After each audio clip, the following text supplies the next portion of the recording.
Nightmare from the Underground by Colton Dennis. In Black Rock Desert, Nevada, a group of soldiers are told to save a professor. But once they get there, they discover that they aren't alone.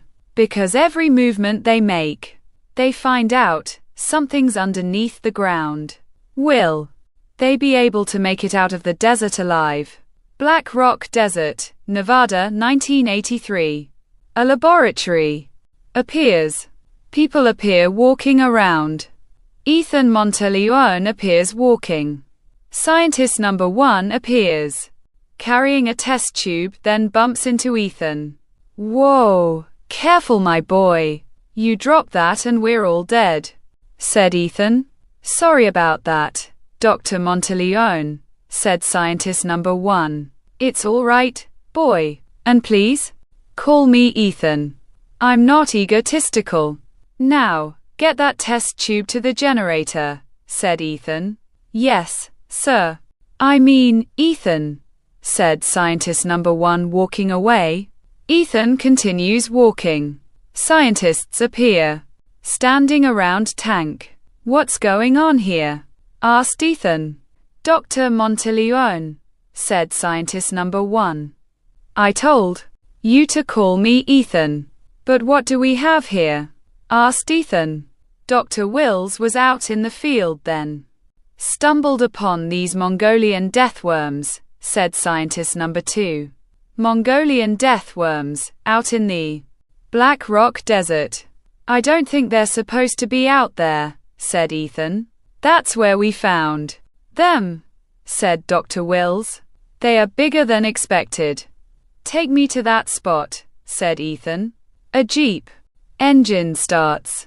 Ethan walks towards the jeep. Are you sure about going out there alone? Asked scientist number 2. We'll be fine. Let's go, said Ethan. The jeep drives away. The sun appears shining. The jeep continues driving, then stops. This is the spot, said Dr. Wills. Both Dr. Wills and Ethan get out of the jeep, then start walking. You found them here? Asked Ethan. Yes, said Dr. Wills. Ethan bends down, then grabs the dirt. It's pretty soft here. A figure in the sand starts moving in the distance. What is that?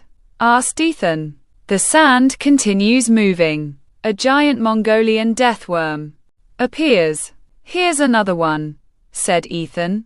The ground starts shaking, then stops.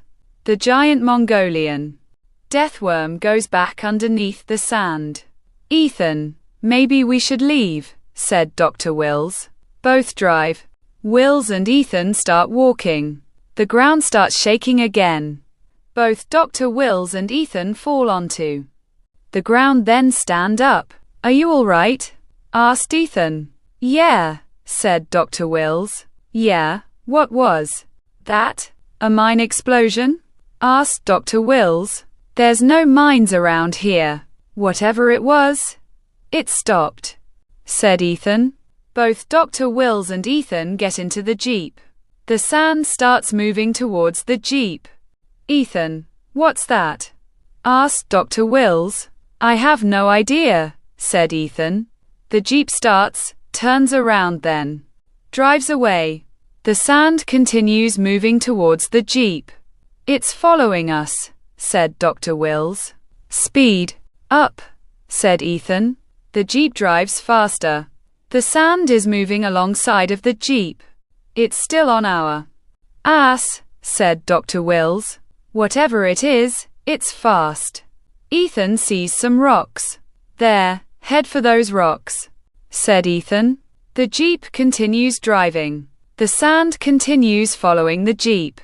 The jeep's tire pops, then it stops. Shit, what now?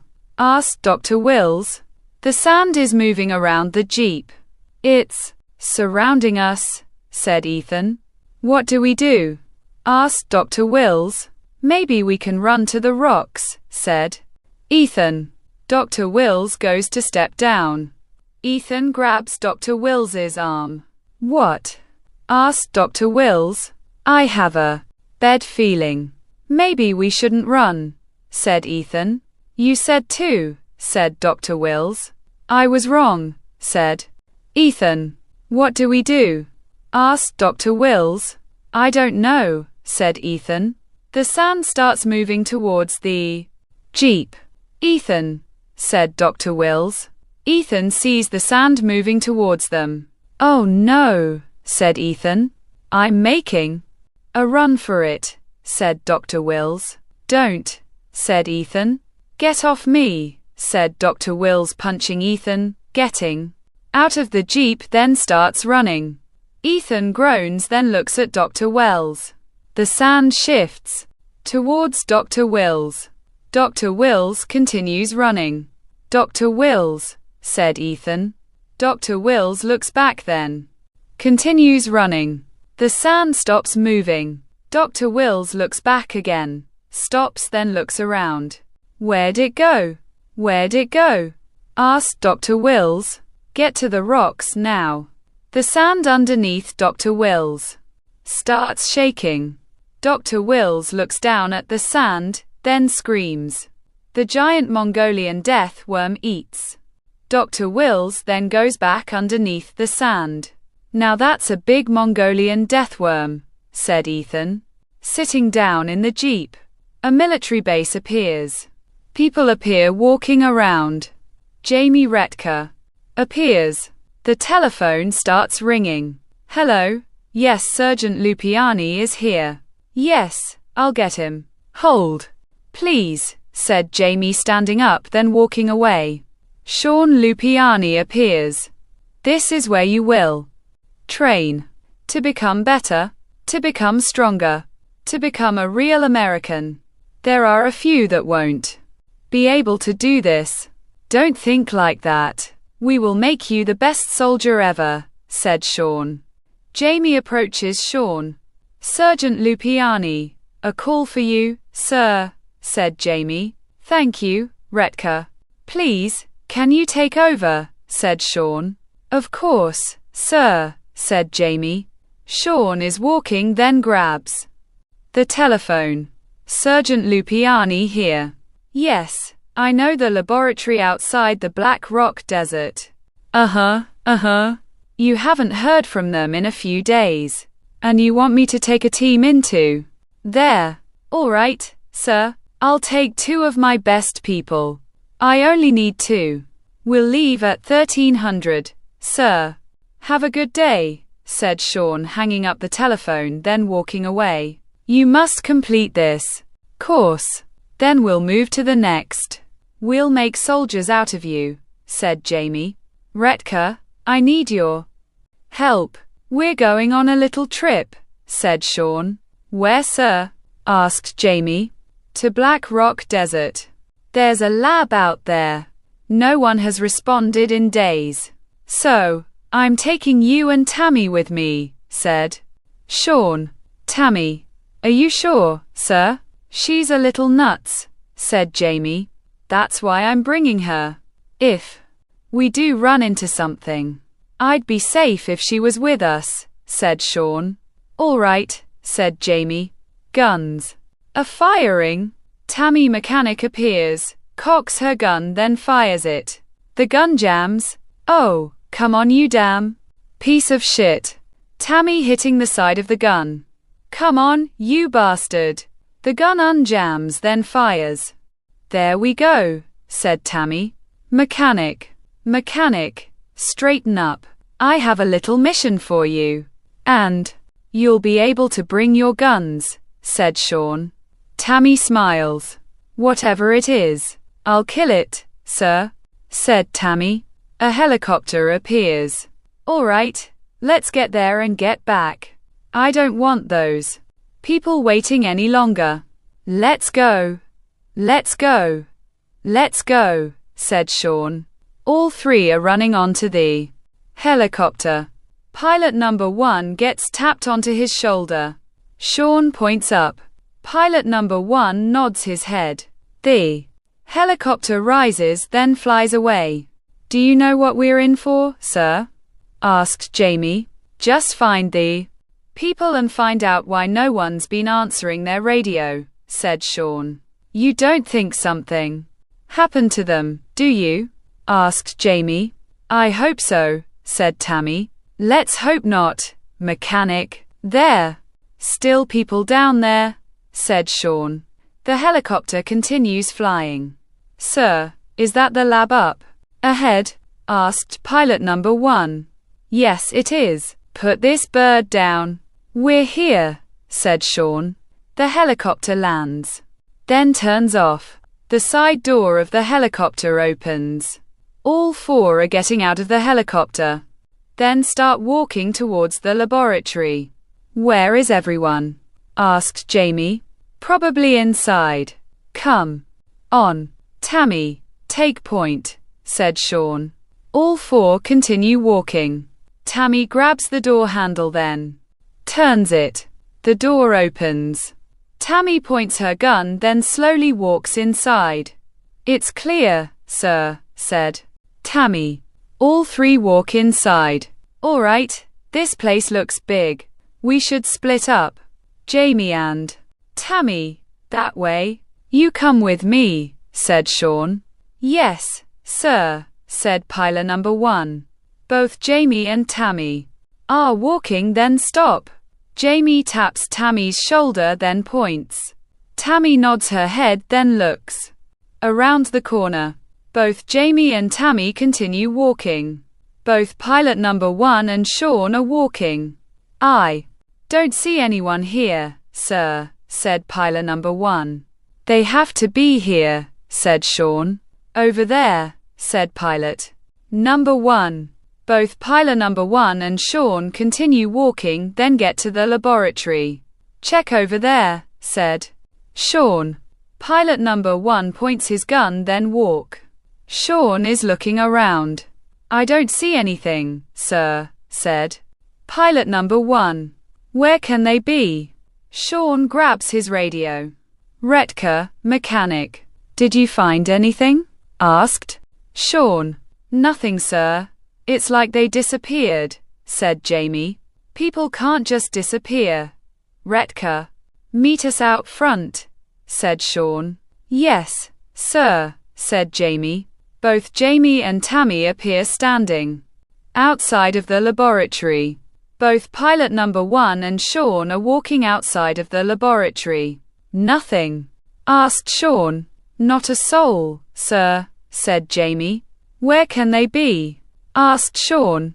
Maybe someone came and took them as prisoners. Who knows who's out here, said Tammy. Yeah, maybe you're right, said Sean.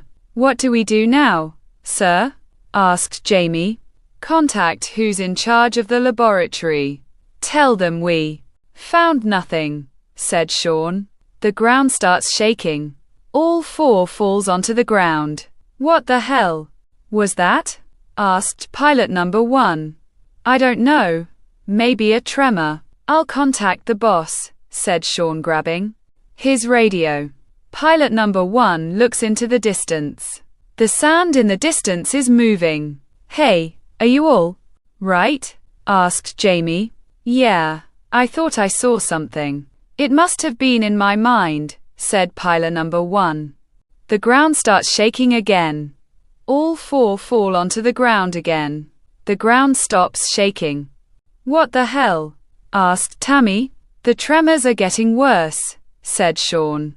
I don't think they're tremors, sir, said Jamie. What else would it be? Asked Sean. I don't know, but I don't think they're tremors, said Jamie. Pilot number 1 is walking, then sees the sand moving again. Hey guys, what's that? Asked pilot number 1.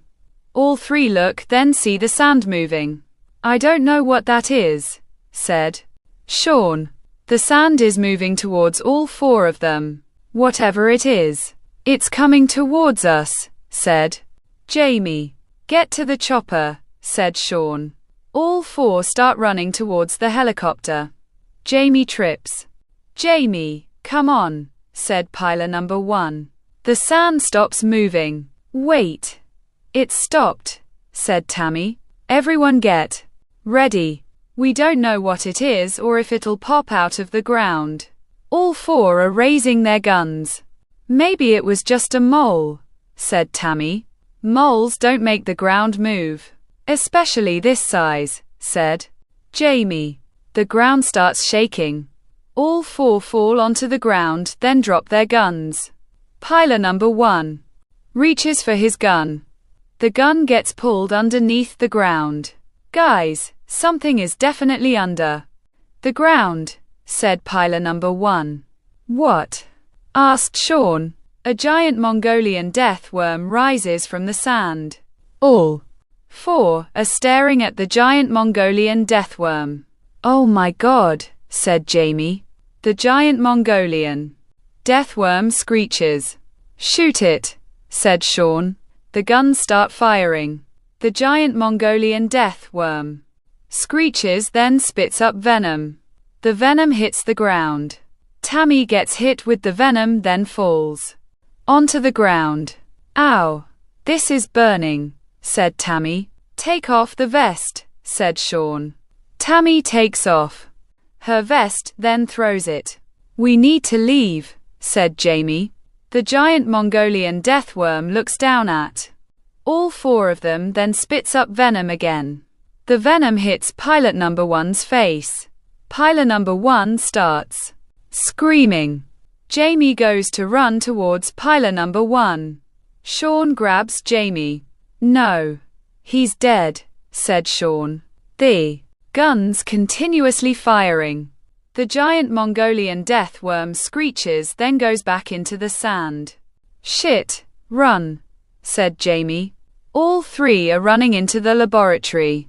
The sand stops moving. Great, now what? Asked Tammy. Looks like we're stuck for now. Maybe I should contact the boss, said Sean. I wouldn't do that, said Ethan, appearing.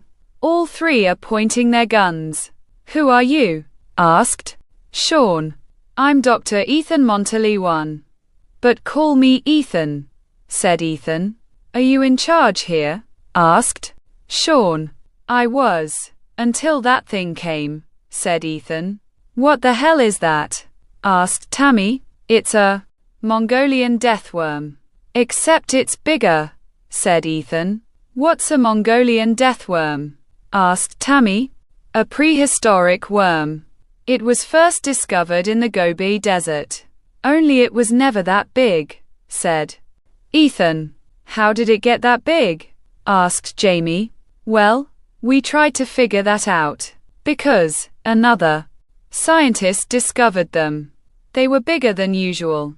He was studying it. So, I asked him to take me to where he found them. When we finally arrived, I discovered another Mongolian death worm. The same size as the ones he found. Then, the giant one came. It popped our Jeep tire. Dr. Wills tried to escape. The worm ate him. I fortunately made it to the rocks and climbed them until I got here, said Ethan. Where are the other scientists? Asked Jamie. Dead. When I finally got back here, there wasn't a soul until I saw the ground movements near the laboratory, said Ethan. We need to get to the helicopter and get the hell out of here, said Sean. Yes, I'm with the sergeant, said Jamie. Wait, we can't just leave.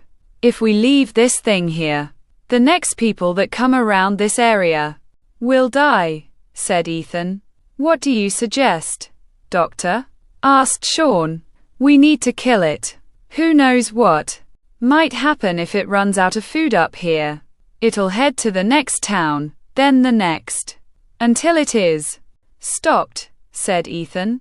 He's got a point, said Jamie. This wasn't our mission. It was to find out if they were still alive. One's alive, we leave. Plus, our weapons don't do shit to that thing, said Sean. It's a Mongolian death worm. They are able to withstand a lot. Especially giant ones, said Ethan. Then how do we kill this thing? Asked Jamie. Well, we could do it like a scientist experiment, said Ethan. Science experiment? Asked Sean. Yeah, stick some rods into the ground then. Use electricity. It'll fry the worm to the surface, said Ethan. How do you expect to use electricity when there's no power? Said Sean. The helicopter, it generates electricity from its engine, said Jamie. You want to use the energy from the one thing that can get us out of here? Asked Sean. Do you have a better idea? Asked Jamie. Yeah, leaving, said Sean. We need to kill this thing before it kills anyone else, said Jamie. This isn't our mission, said Sean. I thought being a soldier means helping those in danger, said Jamie. She's got you there, Sergeant said. Ethan. Shut up, said Sean looking at Ethan. All right, said Ethan.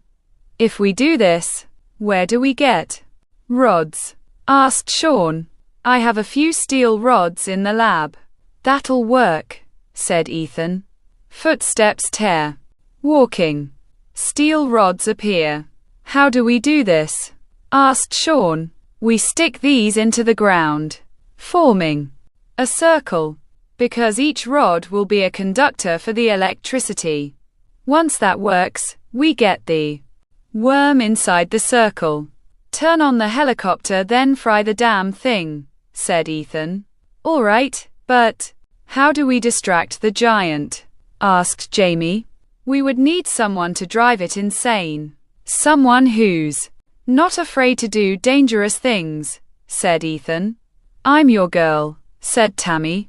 I have another Jeep out back. Maybe you can drive it around until we're ready, said Ethan. No problem, said Tammy. The back door of the laboratory opens. Vehicles appear. A tarp is being taken off the Jeep. The Jeep starts. Are you sure about this, ma'am? Asked Ethan.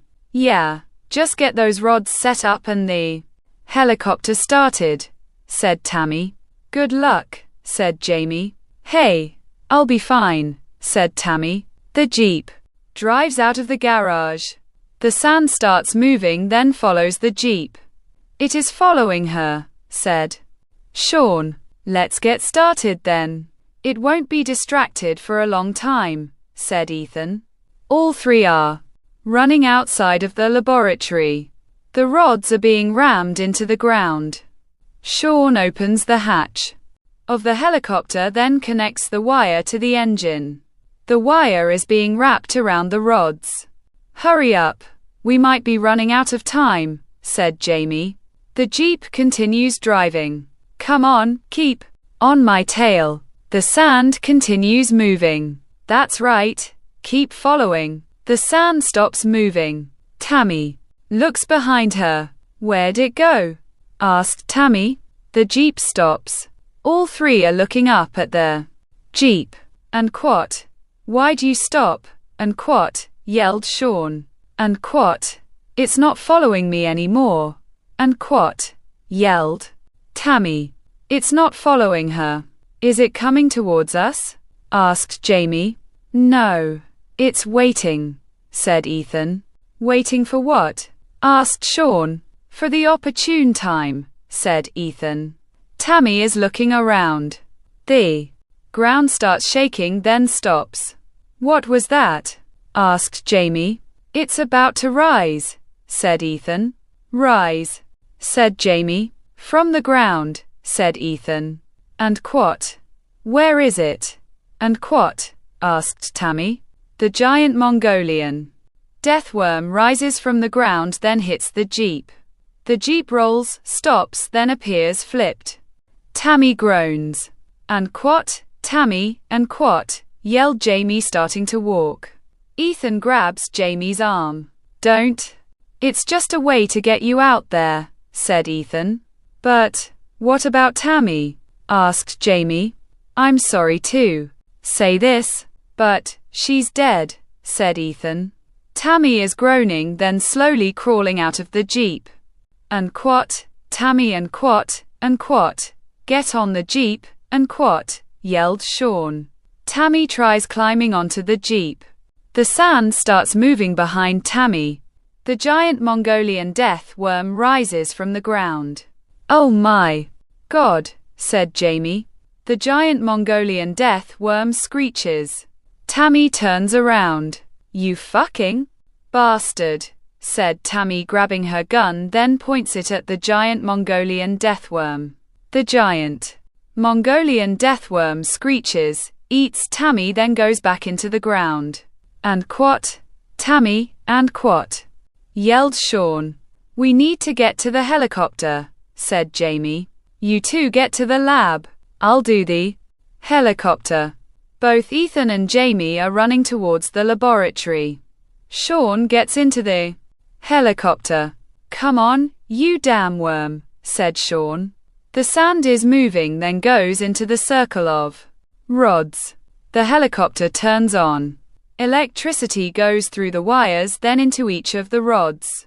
The giant Mongolian death worm rises from the ground, gets electrocuted, then explodes. Both Ethan and Jamie are cheering, then hug each other. Sean walks out of the helicopter. "Did you see that? That was awesome. No worm is smarter than the military," said Sean, walking towards the laboratory. Another giant Mongolian death worm jumps out of the ground, eats Sean, then goes back into it. "And quat, Shane, and quat," yelled Jamie. "There's another one." Ethan chuckles. "There's another goddamn worm," said Ethan. "What do we do? Should we try that again?" asked Jamie. "We could try, but who will distract it and bring it towards the circle?" asked Ethan. "I'll do it. You get to the chopper. When I get to the circle, fry the bastard," said Jamie. "You don't need to do this," said Ethan. "Do you want to do this?" asked Jamie. "No, just be careful," said Ethan. "I will," said Jamie, slowly walking outside of the laboratory. Ethan grabs Jamie, then pulls her back inside of the laboratory. The sand moves past the front door. It should be safe now. Jamie slowly walks towards the helicopter. Ethan is watching Jamie, then sees the sand moving in the distance. "Jamie, don't move. Stay still," said Ethan. Jamie stops. The sand continues moving, stops, then turns away. Jamie looks at Ethan. Ethan nods his head. Jamie slowly walks, then stands in the middle of the circle. "All right, get to the chopper," said Jamie. Ethan slowly walks, then gets into the helicopter. "All right, whenever you're ready," said Ethan. Jamie stomps her foot. The sand moving towards Jamie. Come on," said Jamie. The sand stops outside of the circle of rods. Jamie looks at Ethan. "It knows what we're doing," said Ethan. The giant Mongolian death worm rises from the ground, then hits the helicopter. The helicopter rolls. Jamie falls onto the ground. The helicopter is hitting the rods, then goes through the wall of the laboratory. Jamie looks at the helicopter, then stands. The giant Mongolian death worm screeches, then goes towards Jamie. Jamie moves. The giant Mongolian death worm goes back into the ground. Jamie starts running, then gets to the helicopter. Ethan groans. "Are you all right?" asked Jamie. "I'm fine," said Ethan. Jamie helps Ethan out of the helicopter. Both Ethan and Jamie are walking around the laboratory, then open the back door. Ethan sits onto the floor. "Ow. I think my leg's broken," said Ethan. "We need to call back up. Is there a radio?" asked Jamie. "Over there," said Ethan. Jamie walks towards the radio, then turns it on. "Hello. This is Jamie Retka. I'm calling from the Nevada military base. Me and a scientist are being attacked. We need backup now," said Jamie. "Where is Sergeant Lupiani?" asked female voice number 1. "Him. The pilot and mechanic are dead. Me and the doctor are still alive. Please bring help. Our coordinates are 21 degrees latitude and 30 degrees longitude, said Jamie.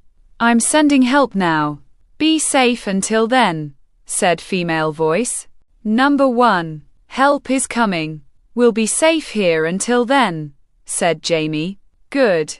Let's just hope that thing doesn't get inside, said Ethan. We just have to pray it doesn't, said Jamie. The ground starts shaking. Whoa! It's about to attack, said Ethan. Attack what? No one's outside, said Jamie. The wall of the laboratory breaks. The giant Mongolian death worm screeches. Both Ethan and Jamie quickly move. That was too close, said Ethan. Don't jump to conclusions yet, said Jamie. Both Ethan and Jamie are slowly walking. The giant Mongolian death worm breaks through another wall of the laboratory. Ethan leans against the wall of the laboratory, then grabs a steel rod. We can defend ourselves with these, said Ethan. The wall behind Ethan breaks. The giant Mongolian death worm screeches. Ethan's swinging his rod. Jamie grabs a rod, then swings it. The giant Mongolian death worm spits up venom. Both Ethan and Jamie move. Jamie looks at the helicopter, then smiles. Keep it busy. I have an idea, said Jamie, running towards the helicopter. Whatever you're doing, do it faster, said Ethan, continuing to swing his rod. The giant Mongolian death worm screeches. Jamie climbs into the helicopter, then turns it on. A chuffing sound. Jamie gets out of the helicopter, then grabs a chain laying the floor. Ethan continues swinging his rod. The giant Mongolian death worm bites the rod, then throws it. The rod hits the wall of the laboratory. Ethan looks up at giant Mongolian death worm. Ethan, said Jamie, throwing the chain. Ethan grabs the chain. The giant Mongolian death worm goes to bite Ethan. Ethan moves, then throws chain over the giant Mongolian death worm's neck. Jamie wraps the chain together, then throws it into the helicopter blades. The chain gets pulled. The giant Mongolian death worm screeches, then goes into the helicopter blades. Blood splatters onto both Ethan and Jamie. Both Ethan and Jamie are sitting outside of the laboratory. Do you think there's another one? Asked Ethan. Let's hope not, said Jamie. A chuffing sound comes from the distance. Both Ethan and Jamie look up. A helicopter appears. Looks like we're going home, said Ethan. Most definitely, said Jamie. The helicopter is hovering. Both Ethan and Jamie get into the helicopter. Are you guys all right? Asked pilot number 2. We're fine. Take us home, said Jamie. No problem, said pilot number 2. The helicopter flies away. The end.